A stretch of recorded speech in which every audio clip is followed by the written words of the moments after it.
భగవద్గీత అధ్యాయం 3 శ్లోకం 1 నుండి 5 వరకు.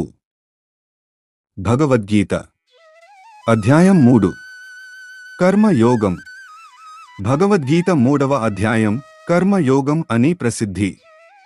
జ్ఞానం మంచిదా లేక కర్మ మంచిదా అనే సందేహంలో ఉన్న అర్జునుడికి శ్రీకృష్ణుడు ఈ అధ్యాయంలో స్పష్టమైన మార్గాన్ని చూపుతాడు. ఈ లోకంలో ఎవరూ కర్మల నుండి తప్పించుకోలేరు. పని చేయకుండా జీవితం ఉండదు. కానీ ఫలాస లేకుండా కర్తవ్యాన్ని చేయడం, అదే నిజమైన యోగం. స్వార్థంతో చేసిన పనులు బంధనం తెస్తాయి. కానీ యజ్ఞభావంతో, భగవంతునికి అర్పణ భావంతో చేసిన పనులు మనసును శుద్ధి చేసి మోక్షానికి తీసుకెళతాయి. బాధ్యతల నుండి పారిపోవడం కాదు, పని ద్వారా ఆధ్యాత్మికతను పొందడం, ఇదే కర్మ యోగం యొక్క సందేశం.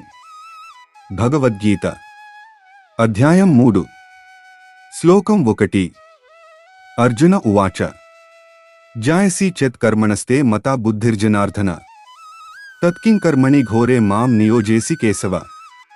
సారాంశం: అర్జునుడు జ్ఞానం మంచిదా కర్మ మంచిదా అనే సందేహంలో ఉన్నాడు. జ్ఞానం శ్రేష్టమైతే యుద్ధం వంటి కఠిన కర్మకు ఎందుకు ప్రేరేపిస్తున్నావో అని ప్రశ్నిస్తున్నాడు. బాధ్యత నుండి పారిపోవాలా లేదా ధర్మం కోసం కర్తవ్యాన్ని చేయాలా అనే సంఘర్షణ అతని మనసులో ఉంది. కర్మ చేసేటప్పుడు ఫల ఆశను విడిచిపెట్టడం నిజమైన యోగమా అనే సందేహం ఉంది.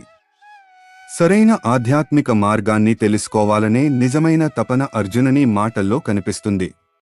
భగవద్గీత అధ్యాయం 3 శ్లోకం 2 వ్యామిశ్రేణేవ వాక్యేన బుద్ధిం మోహయసీవ మే తదేకం వద నిశ్చిత్య ఏన శ్రేయోహమాప్నుయాం. సారాంశం: అర్జునుడు జ్ఞానం మంచిదా కర్మ మంచిదా అని అయోమయంలో ఉన్నాడు. కృష్ణుడి ఉపదేశం మిశ్రంగా అనిపించి మనస్సు గందరగోళంలో పడింది. ఏ మార్గం శ్రేయస్కరం అనేది స్పష్టంగా చెప్పమని కోరుతున్నాడు.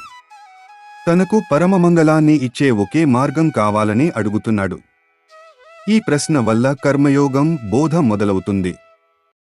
భగవద్గీత అధ్యాయం 3 శ్లోకం 3 శ్రీ భగవానువాచ లోకేస్మిన్ ద్వివిధా నిష్ఠా పురా ప్రోక్తా మయానఘ జ్ఞానయోగేన సాంఖ్యానాం కర్మయోగేన యోగినాం. సారాంశం: కృష్ణుడు లోకంలో 2 ఆధ్యాత్మిక మార్గాలను చెబుతున్నాడు. జ్ఞానాన్ని కోరేవారికి జ్ఞానయోగం చూపబడింది. కర్మ చేయువారికి కర్మయోగం బోధించబడింది. రెండూ విముక్తికి దారితీస్తాయి. కానీ మన స్వభావం ప్రకారం మార్గం ఎంచుకోవాలి. కర్తవ్యాన్ని నిర్వర్తించడం కూడా మోక్షానికి మార్గమని స్పష్టం చేస్తున్నారు. భగవద్గీత అధ్యాయం 3 శ్లోకం 4 న కర్మణామనారంభా నైష్కర్మ్యం పురుషోస్నుతే నచ సన్యసనాదేవ సిద్ధిం సమధిగచ్చతి. సారాంశం: కర్మలను మానేసినా విముక్తి రాదు అని కృష్ణుడు చెబుతున్నాడు. కేవలం పని చేయకపోవడం వల్లనే శాంతి లేదా మోక్షం దక్కదు. బయటి సన్యాసం మాత్రమే సరిపోదు, మనస్సులోనే త్యాగం అవసరం.